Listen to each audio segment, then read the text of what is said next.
நீ எனக்கு பிறந்த பொண்ணுதாங்கிறத நான் ஒத்துக்கிறேன். ஆனா இந்த விஷயம் இந்த ஊருக்கு தெரிஞ்சா என் கௌரவம் அந்தஸ்தெல்லாம் என்ன ஆகுறது?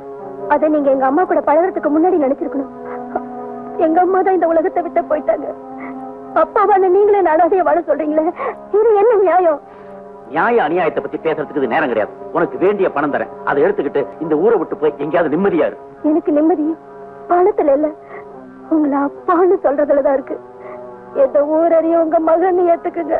அந்த ஆசையை மட்டும் மறந்துரு. எந்த காலத்திலையும் உன்னை என் மகன் நான் சொல்லவே மாட்டேன். அப்போ நான் கோர்ட்டுக்கு போவேன், உங்களை அப்பா நிரூபிப்பேன். அது வரைக்கும் நான் தூங்க மாட்டேன். சில பேர் தாலாட்டினா தூங்குவாங்க, சில பேர் தட்டினா தான் தூங்குவாங்க. உன்னை எப்படி தூங்க வைக்கிறதுன்னு எனக்கு தெரியும். அந்த சுசிலா கிட்ட இந்த ஈஸ்வரன் உன்னை எப்படி தூங்க வைக்கிறதுன்னு எனக்கு தெரியும்னு சொல்லிட்டு போனாரு.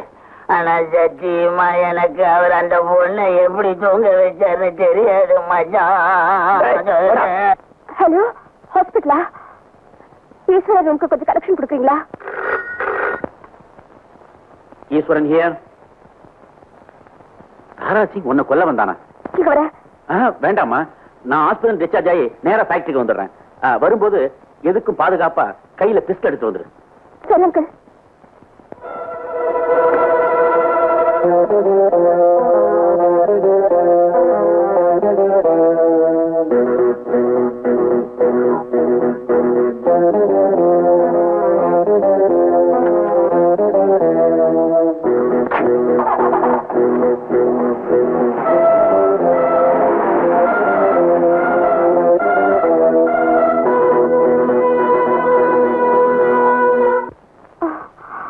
Uncle, uncle, uncle.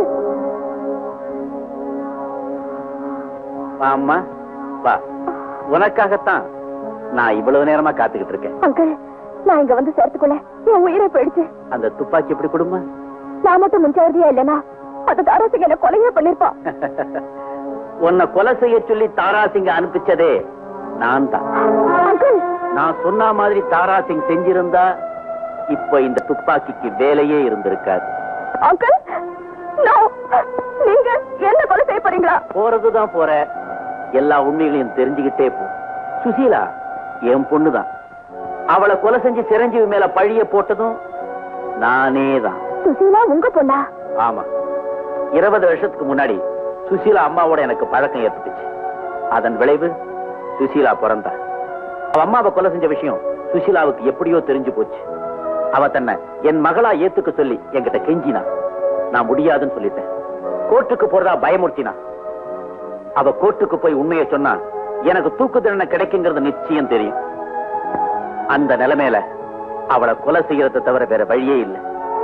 எப்படி செய்யறதுன்னு குழம்பிக்கிட்டு இருந்தேன். அந்த நேரத்துல சிரஞ்சீவி தன் பிளானோட என்கிட்ட வந்தான். அப்பத்தான் எனக்கு ஒரு ஐடியா வந்துச்சு. சுசீலாவை கொலை பண்ணி அந்த பணம் சிரஞ்சீவி கையில கிடைக்கிற மாதிரி செஞ்சேன்.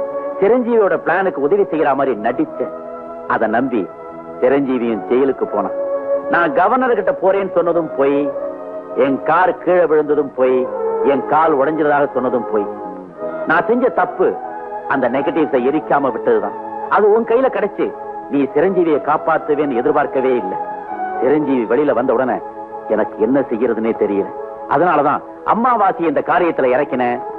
ஒரு பலனும் இல்லை. எல்லா விஷயமும் தெரிஞ்ச நீயும் சிரஞ்சீவியும் இனிமே உயிரோடு இருக்கவே கூடாது. சிரஞ்சீவியை தீர்த்து கட்டத்துக்கு ஏற்கனவே ஏற்பாடு பண்ணிட்டேன். இப்போ உன் உயிர் என் கையில. சாரி செல்வி, என் கையால உன் உயிர் போக போறத நினைச்சா எனக்கு ரொம்ப வருத்தமா இருக்கு.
மிஸ்டர் ஈஸ்வரன், தாங்கள் குற்றத்தை ஒப்புக்கொள்கிறீர்களா? உங்கள் தரப்பில் வாதாட வக்கீல் யாராவது இருக்கிறார்களா? மயிலாட், குற்றவாளி தரப்பில் வாதாட என்னை அனுமதிக்கும்படி கேட்டுக்கொள்கிறேன்.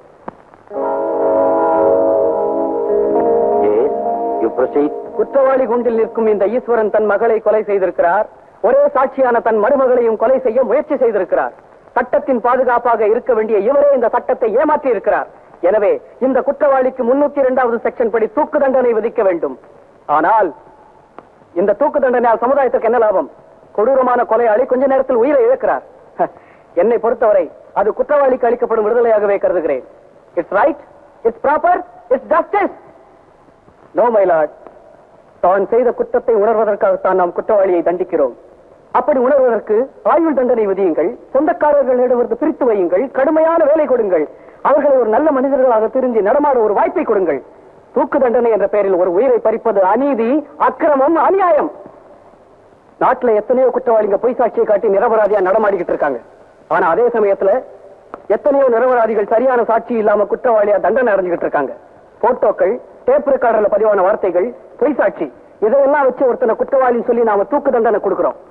அவன் உயிர் பறிபோன பிறகு அவன் நிரபராதி என்று நிரூபிக்கப்பட்டால் இந்த கோர்ட், இந்த சட்டம், இந்த நீதி இறந்தவன் உயிரை திருப்பி தர முடியுமா?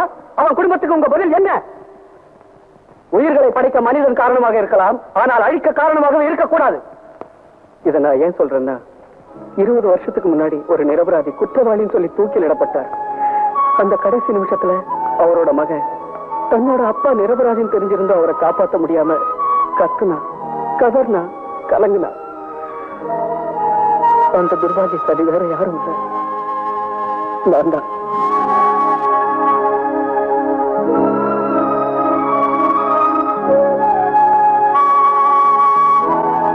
என் ஒருவனுக்காக இல்லைனாலும் என்ன போல இந்த நாட்டில் எத்தனையோ பேர்கள் ரத்த கண்ணீர் வடிக்கிறார்கள். அவர்களின் ரத்த கண்ணீரை துடைக்க வேண்டும். இந்திய அரசியல் சாசனத்தில் தூக்கு தண்டனை சட்டத்தை மாற்றியே தீர வேண்டும்.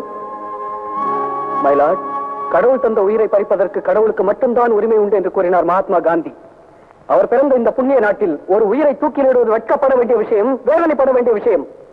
இதை நான் ஒரு லாயரா இருந்து கேட்கல, கோடிக்கணக்கான மக்கள் ஒருத்தனா இருந்து கேட்கிறேன். இந்த தூக்கு தண்டனை சட்டத்தை இந்த நாட்டில இருந்தே தூக்கிடுங்க. இதுதான் என்னுடைய கோரிக்கை.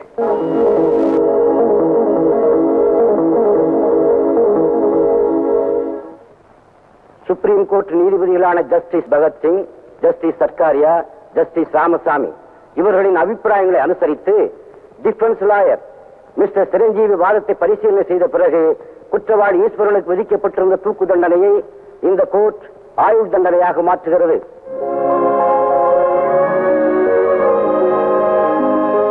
இதே வழக்கில் இன்னொரு குற்றவாளியான தாராசிங்குக்கு ஆயுள் தண்டனையும் அவனுக்கு உதவியாக இருந்த அமாவாசைக்கு 7 ஆண்டு கடுங்காவல் தண்டனையும் விதிக்கப்படுகிறது.